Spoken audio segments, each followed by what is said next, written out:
2017 dan kita masih masuk di sesi interaksi. Saya berikan kesempatan sekarang untuk bertanya kepada pasangan nomor urut 1, pasangan nomor urut 2 boleh bertanya kepada pasangan nomor urut 1. Waktu Anda 1 menit dimulai dari Anda menyampaikan pertanyaan.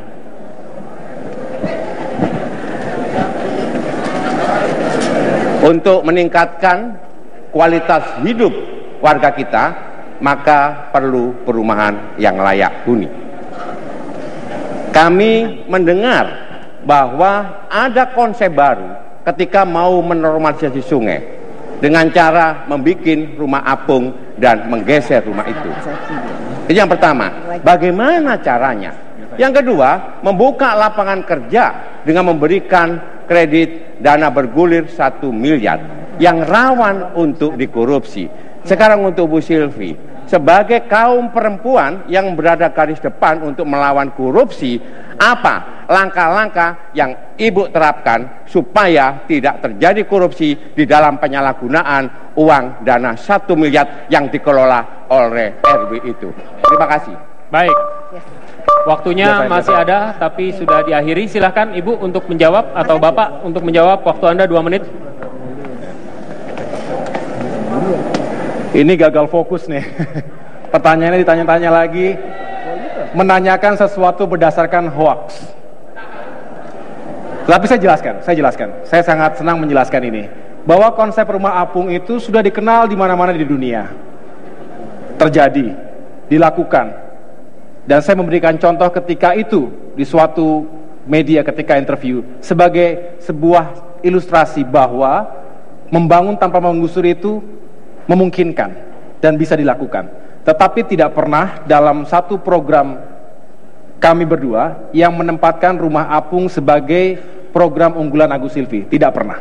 Silakan dicek, silakan dibuka dokumennya, tidak pernah sama sekali. Yang kami angkat adalah bagaimana menyiapkan lahan hunian yang layak untuk penduduk Jakarta, terutama mereka yang hidupnya saat ini sangat padat dan kumuh. Kami ingin mengkonversi horizontal housing, rumah yang horizontal menjadi rumah yang vertikal. Artinya, secara bertahap, tempat-tempat kumuh dan padat tersebut bisa di-upgrade, bisa diremajakan, tanpa harus menggusur mereka jauh-jauh secara paksa tanpa kompensasi. Mereka akan tetap punya lahan hunian tersebut, memiliki, bukan menyewa. Kemudian juga disiapkan tempat usaha yang baik, sehingga mereka tetap memiliki mata pencaharian dan dapat melakukan interaksi dengan keluarganya. Disitulah kita ingin bangun taman bermain, taman interaksi yang sehat, sehingga kaum perempuan, lansia, anak-anak juga bisa hidup dengan sejahtera, jauh dari narkoba maupun kriminalitas yang lainnya. Kemudian terkait dengan bagaimana kami meyakinkan tidak terjadi korupsi, tentu kami akan tegas meyakinkan tidak ada korupsi melalui mekanisme yang akuntabel, melalui sistem. Dan sekali lagi, jangan selalu curiga dengan rakyatnya sendiri. Terima kasih, waktunya sudah habis. Saya berikan kembali kesempatan kepada Paslon 2 untuk menanggapi jawaban dari Paslon 1. Waktunya 1,5 menit, Pak, dimulai dari Anda menyampaikan jawaban. Terima kasih. Tadi salah di dalam menjawab. Yang kami tanyakan adalah perumahan yang layak huni yang berada di pinggir-pinggir sungai. Karena digeser tidak bisa. Kita ingin sungai-sungai kita seperti ini. Ini adalah fakta. Bagaimana caranya mereka yang tinggal di bantaran sungai ini kemudian kita sediakan rumah susun supaya mereka bisa meningkatkan kualitas hidupnya. Termasuk juga tadi bagaimana caranya, sistemnya, teknisnya untuk jangan sampai dana yang diterima oleh RT RW itu nanti dikorupsi. Karena ketika kami turun ke bawah, mereka bertanya kepada saya, "Pak, saya takut untuk mengelola dana 1 miliar ini." Ketakutan pertama adalah kalau tidak bisa mempertanggungjawabkan uang negara itu. Yang kedua, mereka takut terjadinya konflik horizontal antara warga di RW tersebut. Sekarang bagaimana belum dijelaskan mekanismenya sehingga mereka betul-betul mampu mempertanggungjawabkan dana itu. Kemudian, bukan dalam arti kami curiga kepada warga, tidak. Kami percaya betul, tapi jangan jebak dia untuk melakukan tindak pidana korupsi. Terima kasih. Baik. Kembali ditanggapi oleh paslon 1, waktu Anda 1,5 menit, dimulai dari Anda menyampaikan jawaban. Orang bijak mengatakan, memang kau sudah karakter susah untuk dirubah. Kalau memang karakternya selalu mencurigai rakyatnya, sampai kapanpun akan begitu. Rakyat, dimanapun Anda berada, Anda melihat, bisa membandingkan bagaimana Anda yang punya inisiatif, keinginan membangun lingkungan Anda sendiri, dengan jerih payah sendiri, kemudian dicurigai pasti akan melakukan korupsi. Saya tidak mendengar sama sekali. Saya bertemu dengan puluhan ribu RT RW di Jakarta, dan semua mengatakan kami sangat mengapresiasi program yang diusung oleh paslon 1 untuk pemberdayaan komunitas. 1 RW 1 miliar rupiah per tahun. Mereka mendamba-dambakan itu, mereka merindukan itu, karena selama ini tidak pernah didengar, tidak pernah diperhatikan oleh pemerintahnya sendiri. Bahkan mereka dicurigai, mereka ketakutan, betul takut, tetapi takut dimaki-maki oleh pemimpinnya, bukan takut tidak bisa merealisasikan program tersebut.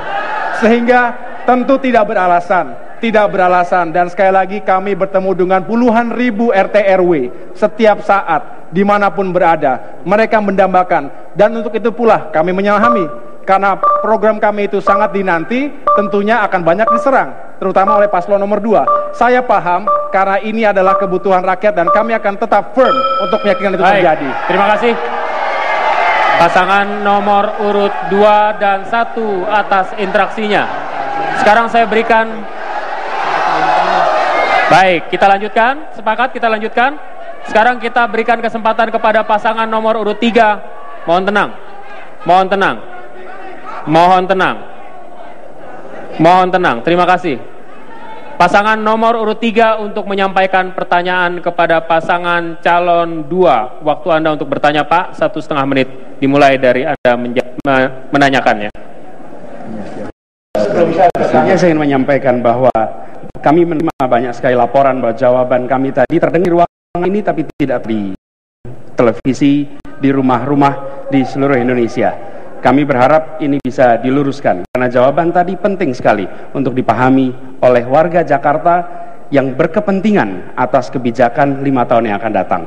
Terkait dengan pertanyaan untuk pasangan calon nomor 2, perlindungan anak, salah satu masalah terbesar adalah kekerasan di sekolah, dan Jakarta tidak terlewat persoalan ini. 8% anak pernah mengalami kekerasan di sekolah. Karena kami ingin mendengar dari pasangan calon nomor 2, apa langkah-langkah untuk menyelesaikan kekerasan yang terjadi di sekolah. Terima kasih. Ada tambahan? Cukup? Oke, kami persilakan pasangan nomor 2 untuk menjawab pertanyaan yang dilontarkan oleh pasangan nomor 3. Waktu Anda 2 menit, Pak, dimulai Anda menjawab. Ya, sebetulnya sudah kami lakukan. Kalau Anda melakukan kekerasan, bullying, maka Anda pasti dikeluarkan dari sekolah negeri. Waktu itu banyak yang protes. Makanya sekarang kita lihat di Jakarta kekerasan berantem massal itu turun. Kenapa? Orang bertanya saya, kenapa kamu begitu tega? Bukan tega, karena ini pengalaman. Adik perempuan saya, anak perempuan bapak saya satu-satunya, di kampung kelas 3 SD berantem massal. Padahal zaman itu guru-guru dibiayai, dibantu dari bapak saya secara pribadi. Lalu seorang guru bernama Ibu Bondet masih hidup sampai hari ini, 80-an, baru kita umrohkan tahun lalu. Beliau mengatakan seluruh kelas tidak boleh naik kelas. Bapak saya protes, tapi ibu saya mengatakan tidak bisa. Inilah disiplin. Maka adik saya dan satu kelas tidak naik kelas 1 tahun. Tapi akibatnya apa?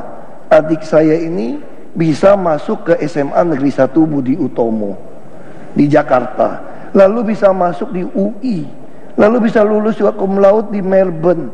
Coba kalau waktu itu dibiarkan anak ini tidak dikenakan sanksi, Tentu adik saya berbeda, dan sekarang berbeda semua nasibnya. Jadi kami terapkan di Jakarta. Kalau ada yang nekat berantem, bullying, pasti kami keluarkan. Atau tidak naik kelas. Ada dua cara. Namanya sekarang kita bisa lihat hasilnya di Jakarta, yang berantem antar kelas itu turun. Kalau dia pindah ke swasta masih lakukan juga, kita akan keluarkan.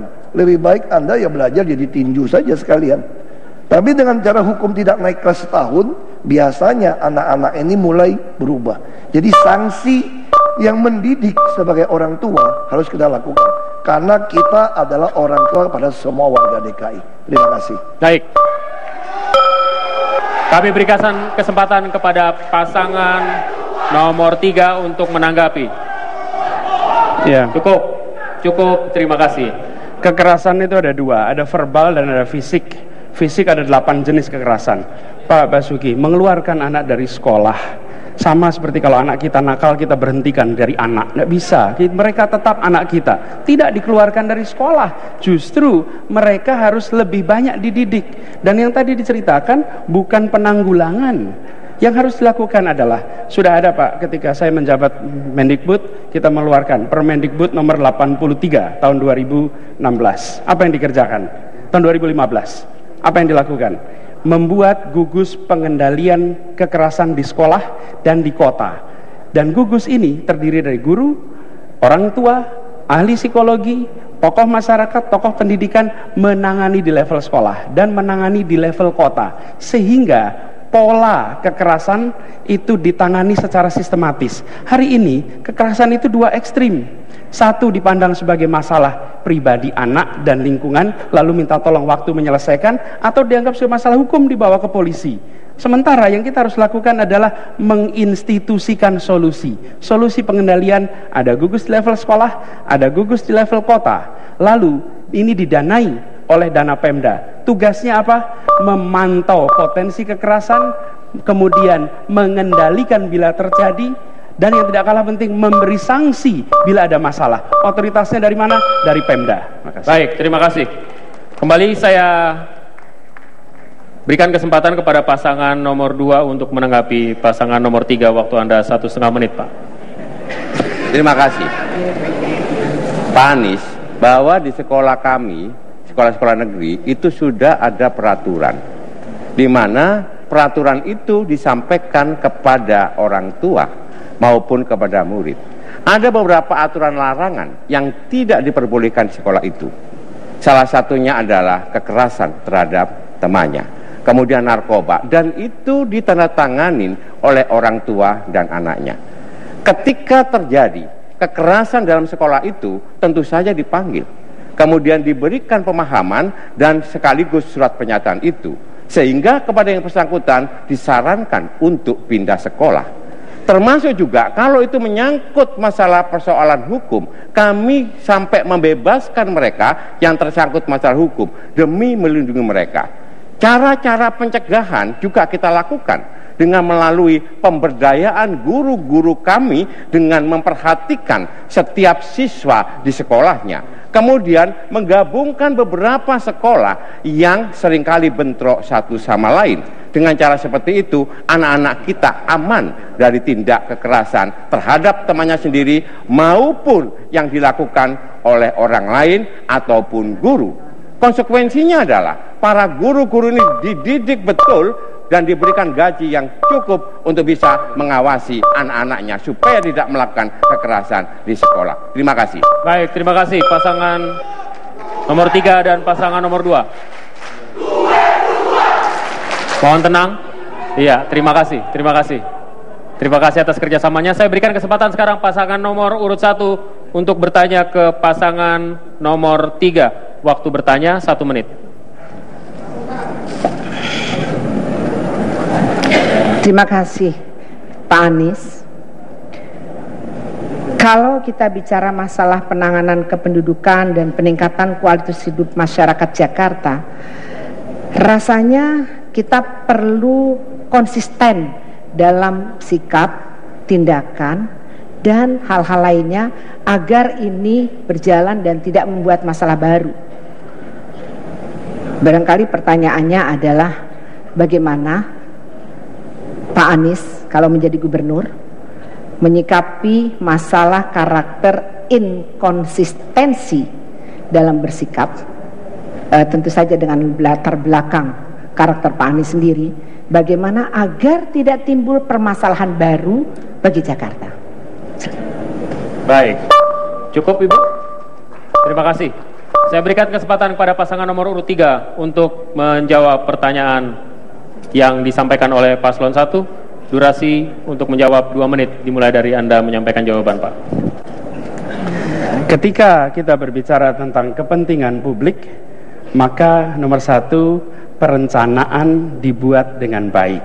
Dan ini melibatkan semua stakeholder, perencanaan. Lalu perencanaannya dibuat transparan. Dengan perencanaan yang dibuat transparan, maka seluruh warga akan mengetahui. Lalu dalam implementasinya, lagi-lagi pelaksanaannya dibuat transparan. Era sekarang sudah bukan lagi sekedar good governance, tapi justru era di mana kita melakukan open government, di mana melibatkan pada semuanya. Begitu kita melibatkan semua, maka konsistensi di dalam pengambilan kebijakan bisa dibuat. Ini kami lakukan ketika saya memimpin Kemdikbud, maka ketika kita menyusun rencana, kami undang stakeholder untuk terlibat. Di sini bedanya ketika melibatkan masyarakat itu adalah 4 level. Yang pertama, sosialisasi, program disiapkan sosialisasi. Yang kedua, dilakukan konsultasi, lebih baik warga diminta pendapatnya. Yang ketiga, partisipasi, warga diminta untuk berpartisipasi, masyarakat negara berbuat. Yang keempat, kolaborasi, yang kami lakukan dengan pola kolaborasi. Dengan pola kolaborasi itu, maka konsistensi di dalam melaksanakan, konsistensi di dalam menyusun itu bisa terjadi. Dan ini yang perlu dilakukan untuk memastikan semua dana dari rakyat yang digunakan oleh pemerintah dipakai sesuai rencana yang melibatkan publik. Terima kasih. Baik. Boleh tepuk tangan? Jangan ragu-ragu kalau mau tepuk tangan. Ini agak-agak jarang. Tepuk tangannya malah sunyi. Baik, saya berikan kesempatan kembali pasangan nomor 1. Cukup untuk menanggapi. Waktu Anda 1,5 menit, Pak. Terima kasih. Sebetulnya tadi yang ditanyakan Ibu Silvi adalah terkait dengan konsistensi dalam prinsip, dalam sikap. Ya, kita menyoroti bahwa ya sama-sama kita tahu apa yang telah dilewati oleh Pak Anies selama ini, dan kita semua tentu ingin meyakinkan di mana konsistensi dalam kepemimpinan jika memang harus memimpin Jakarta. Dan ini penting. Untuk meningkatkan kualitas hidup, tentu tidak dibutuhkan hanya inisiatif, terobosan-terobosan yang baru, atau meningkatkan apa yang sudah ada. Tetapi juga kepemimpinan membutuhkan sebuah sikap dan integritas yang juga meyakinkan bahwa konsistensi itu menjadi pilar dalam meyakinkan bahwa keputusan dan kebijakan benar-benar dapat dilakukan dengan baik. Untuk itu, sekali lagi, mohon dijelaskan kepada kita semua seberapa Pak Anies bisa meyakinkan kepada kita bahwa itu bisa dilakukan untuk Jakarta. Terima kasih. Baik, kembali ke pasangan nomor 3 untuk menanggapi. Oke, saya mencoba menjawab Bu Silvi dan Mas Agus. Saya yang paling bertanggung jawab mengenai masalah konsistensi ini. Yang dulu calon gubernur itu saya.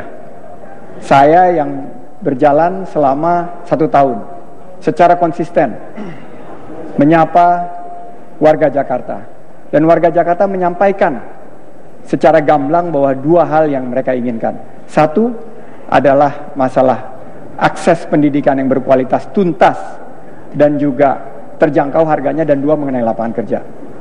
Setelah proses, saya tahu masalahnya adalah masalah Mas Anies bergabung dengan kami, Pak Prabowo. Saya datang, saya bilang, Mas Anies, ini masalahnya pendidikan. Malam-malam sekali waktu itu, di ujung pendaftaran, saya bilang, Mas Anies, ini panggilan untuk negara. Bagaimana Pak Prabowo? Saya yang tanggung jawab. Saya akan bicara sama Pak Prabowo.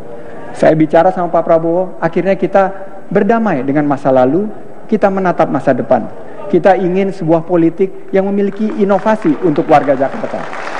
Saya meyakinkan teman-teman Gerindra, teman-teman PKS yang ada di sini, mereka legowo. Mereka melihat bahwa masa depan Jakarta itu adalah harapan warga Jakarta, bukan beban politik masa lalu. Saya yakin Mas Anies dan Sandi siap memimpin Jakarta 5 tahun ke depan tanpa beban politik. Baik, terima kasih. Oke. Sesi interaksi berakhir sudah. Sudah 2 sesi kita lalui dan sudah berakhir. Kita berikan aplaus pada pasangan calon yang sudah luar biasa memberikan pertanyaan dan jawabannya.